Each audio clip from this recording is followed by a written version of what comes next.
Peyğəmbərin sallallahu aleyhi və səlləmin ümməti üzərindəki hüquqları.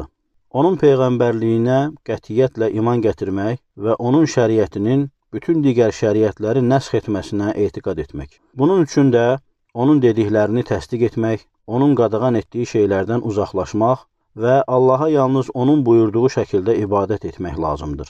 Quran və sünnədə bunu təsdiqləyən bir çox dəlillər vardır. Uca Allah buyurur: Elə isə Allaha, onun elçisinə və nazil etdiyimiz nura, Qurana iman gətirin.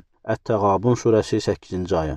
Həmçinin buyurur: Elə isə Allaha və onun elçisinə, yazıb oxumaq bilməyən, həm də Allaha və onun kəlmələrinə inanan Peyğəmbərə iman gətirin. Onun ardınca gedin ki, bəlkə doğru yola yönələsiniz. Əl-Əraf surəsi 158-ci ayə. O həmçinin buyurur: Peyğəmbər sizə nə verirsə, onu götürün. Nəyi də qadağan edirsə, ondan çəkinin. Əl-Həşr surəsi 7-ci ayə. İbn Ömər, Allah ondan razı olsun, Peyğəmbər sallallahu aleyhi və səlləmin belə dediyini rəvayət etmişdir.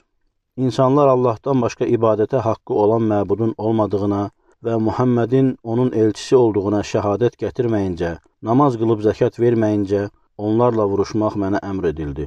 Əgər aşkarda bunu yerinə yetirsələr, İslam haqqı, yəni cinayətə görə veriləcək cəza, istisna olmaqla canlarını və mallarını məndən qorumuş olarlar. Onların gizli əməllərinin haqq hesabı isə Allaha aiddir.